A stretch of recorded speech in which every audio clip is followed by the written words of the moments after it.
tonight is Dasha Ortenberg, and she's a designer and artist, and we'll be speaking on transformative potentials of speculative mapping. I guess we'll find out what that is. Hi everyone, thank you for being here and thank you for inviting me to speak. Yeah, you want to hold it or you want to? Okay. We'll just lean this more towards you so everybody can hear. Can you hear me? Okay, thank you. So this work that I'm going to show is, there are two projects that I'll be showing.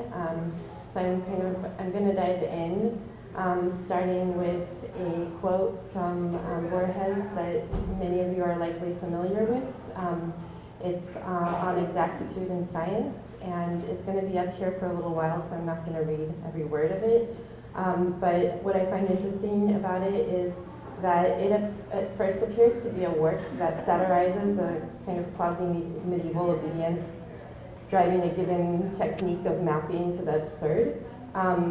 The greater the level of detail, the more convincing the science is the premise, but then it all dissolves when you arrive at a certain ladder. Oh, no, I'm trying to read. Oh, sorry.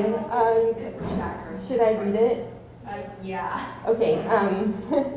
In that empire, the art of cartography attained such perfection that the map of a single province occupied the entirety of a city, and the map of the empire the entirety of a province.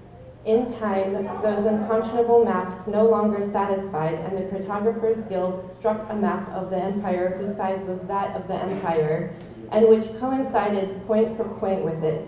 The following generations, who were not so fond of the science of cartography as their forebears had been, saw that that vast map was useless, and not without some Philistines was it that they delivered it up to the inclemencies of sun and winters. In the deserts of the West, still today, there are tattered ruins of that map, inhabited by animals and beggars. In all the land, there is no other relic of the disciplines of geography. So,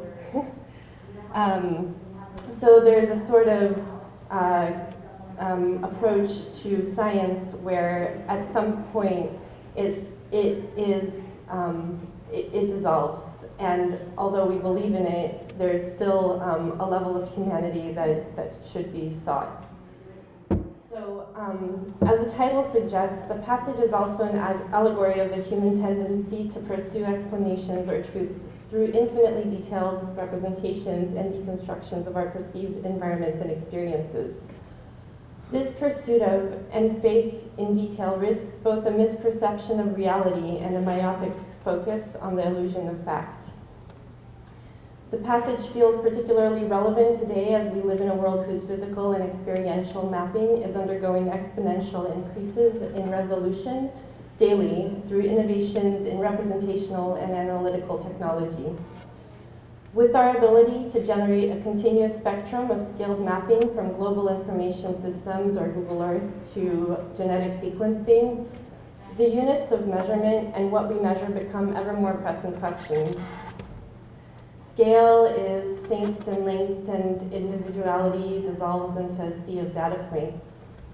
And the reconstruction of the individual through sociospatial data analysis claims a level of objectivity as it embeds assumptions ever more deeply in an echo chamber of meta-interpretation of fragmented information.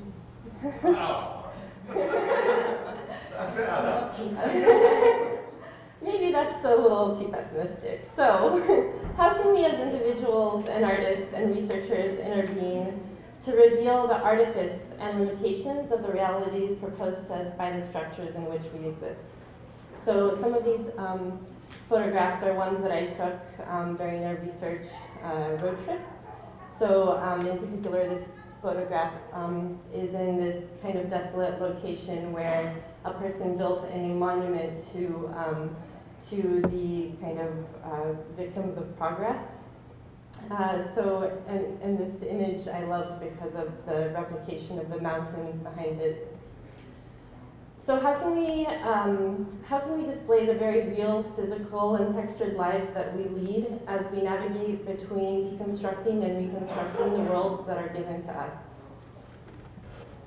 The two collections of work that I'm presenting today, A Franchise of Difference and Rhetorical City, recognize mapping as data visualization and question which data is selected for representation and how.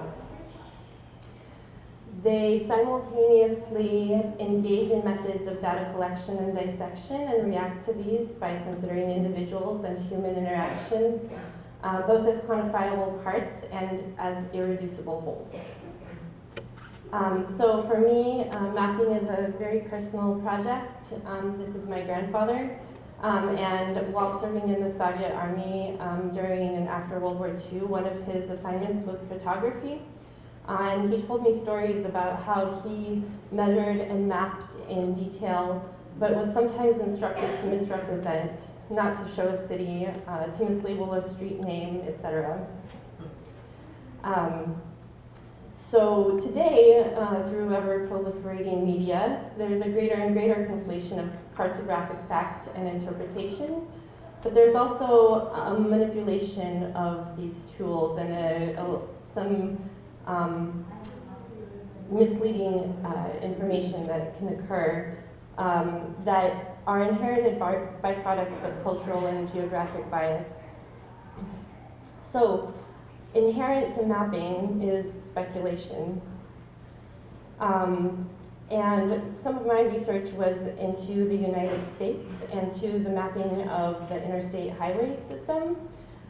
And so mapping has led to speculation that catalyzed the development of the mega infrastructures that define our physical environments today. So here's a early image of highway construction, and you can see this kind of infinite American landscape that is in the process of being dramatically altered and colonized essentially by this infrastructure.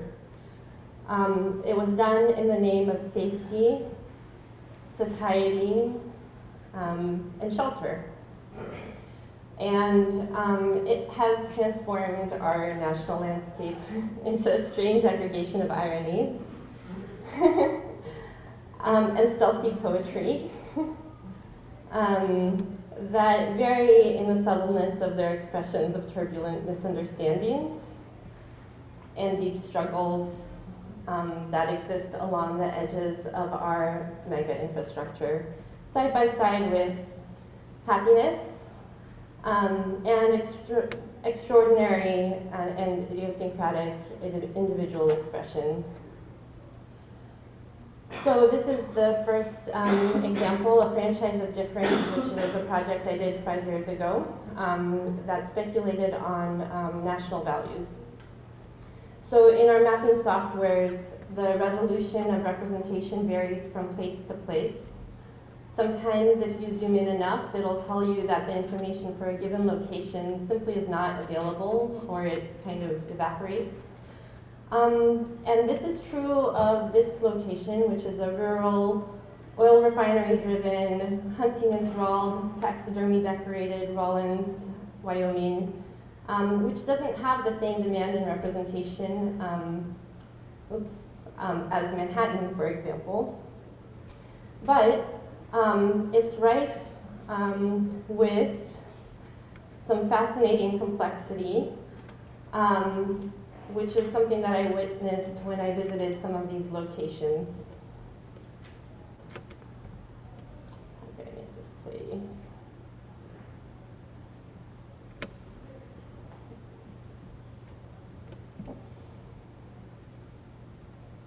So so I went on a road trip across the United States twice, and I interviewed individuals during this road trip.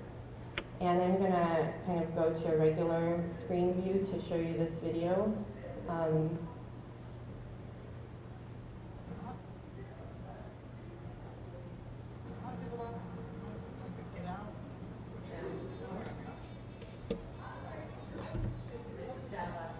Yeah, it's coming from my computer. Molly Juliet. If I want to do it, get from point A to point B, I'll take the freeway.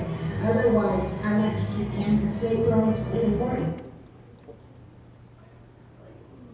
Want to go, like to get out and explore, yeah?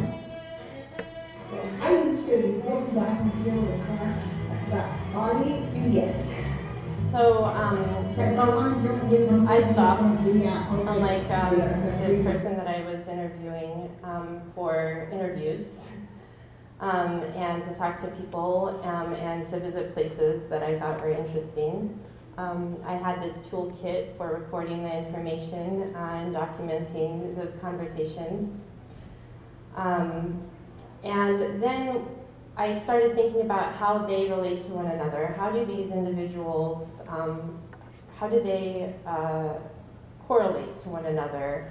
Are there aspects of them? Are there data points that could connect? And so I started associating them through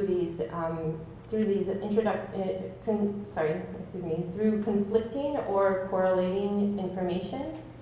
And I developed a proposal for the site whose information didn't exist. So this is a architectural design for Rollins, where I brought together different people who I had interviewed to generate a space where they might encounter one another. So this diagram shows the different interviews that I had with people. It breaks them down by the topics of conversation, the duration of the interview, the location, where I found them, what they focused on. And similarly to the previous image that I showed, this diagram shows this kind of associative relational quality of these interviews, of these individuals and these locations. So I mapped every individual by their data points, and I created this matrix by connecting them by these categories. And among these individuals and locations, there were ostrich ranches, pet wild animals like tigers, and aspiring doctors, rural rock musicians, driftwood artisans, and many more. And so I extrapolated some of their interests and mapped their patterns across the United States to see how broadly these patterns are distributed. And then I overlaid them to see where they coincide. So these are some of those topics. So how might those coincidences be highlighted? How might those strange correlations exist in other locations? And so I wondered, how can perceptions of homogeneity that are supported by these mega infrastructures be questioned through conversations about comfort and joy, and through framing the familiar and the unfamiliar as part of the same cabinet of curiosities. So this was a video that I made that used clips from the Brady Bunch and clips from people doing different types of dancing and placed them in the same context. So the ultimate goal was to question stereotypes through seemingly surprising collocation. So I selected a total of 8 proposals in 6 different regions, and I designed these coincidental spaces where people might encounter difference. And I integrated this idea of high art, or capital A architecture, which here is represented through the Toledo Glass Museum, and this beautiful mundane or subcultural experience, which is the Tony's Tiger truck stop here on the left. And I overlaid them, and this idea drove the design process, which repositioned the same people and places within the spaces such that these kind of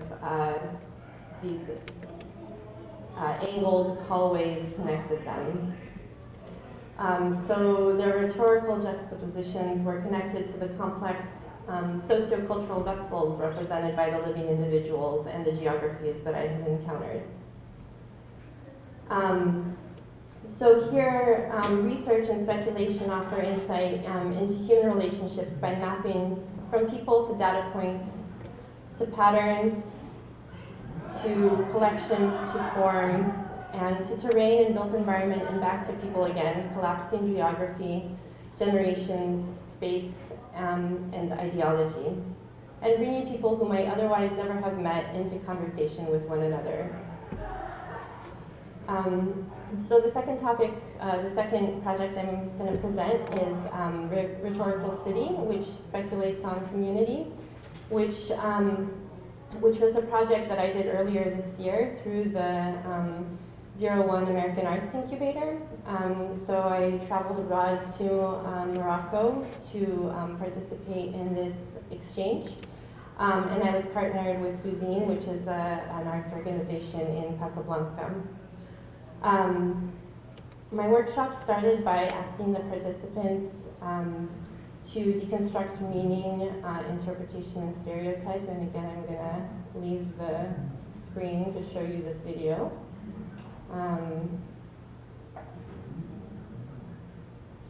Do these objects belong in the same group?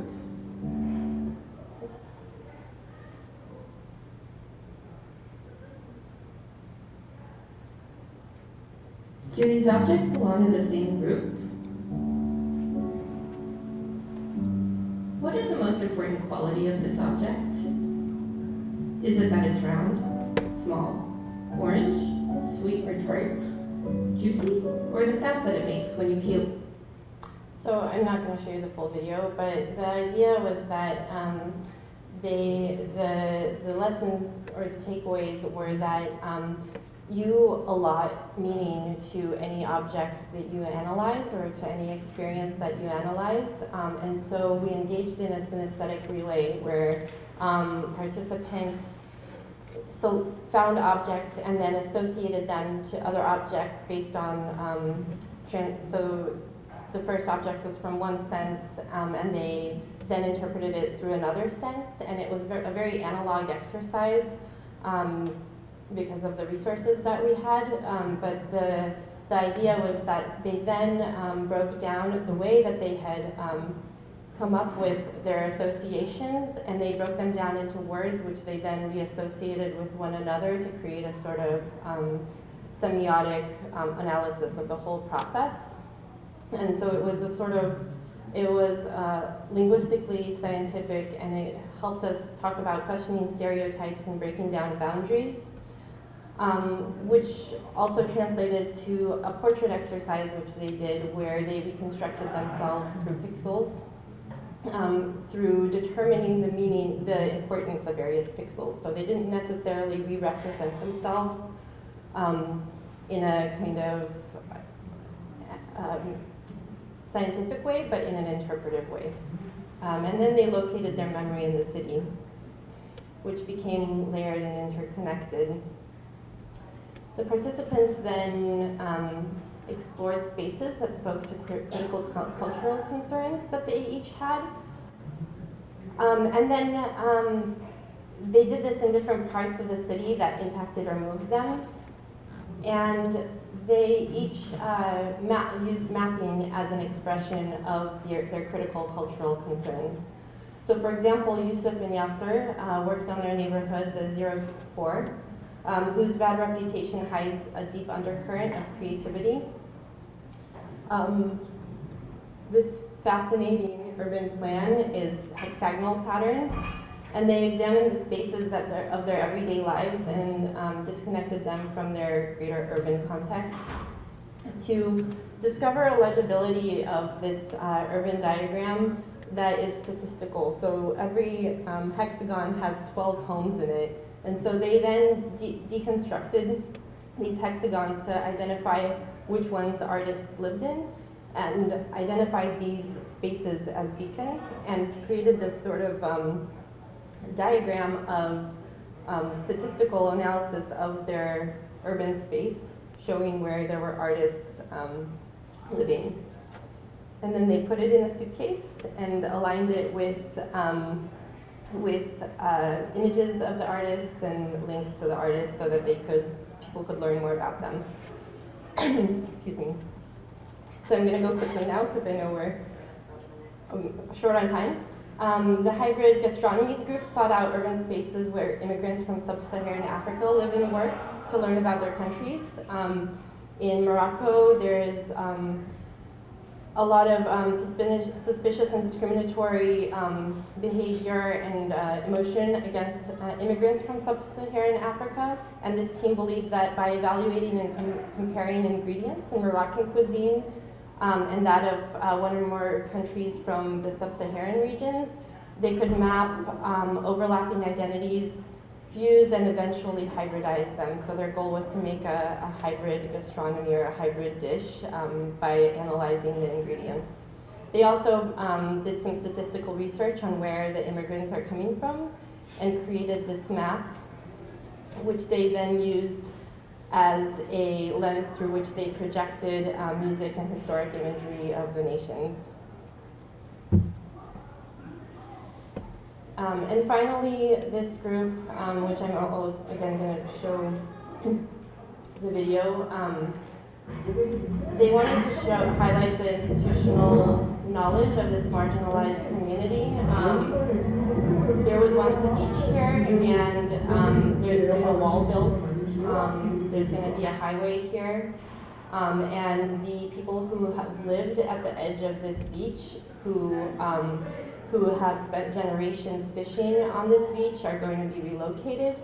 And so the group went in and interviewed the individuals from this community to learn about everything they knew about the sea, and to demonstrate the value of the community through their institutional knowledge of this place that they had grown for generations next to, that they were being removed from. So they speculated that land, water, and the community were worth more than their valuation as individuals, and they projected this information over the map. So I'm going to skip through a few slides here, and I want to say thank you to everybody and to everybody who contributed to these two projects. Thank you.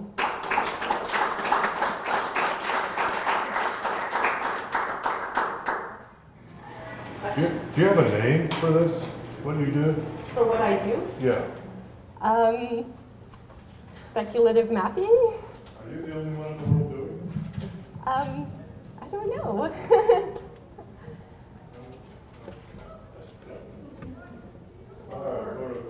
right. Very interesting. Thank you. So when you're taking these communities, you're kind of taking the two different narrative structures, and you're creating a third narrative structure. Is that what's happening? That's allowing them to see where they connect to each other? Mm-hmm. To render, so part of the argument that I articulated at the beginning is that not everyone is visible through the type of mapping that is available because of the priorities of those who provide the maps to us. And so the goal is to render people visible to one another and demonstrate their value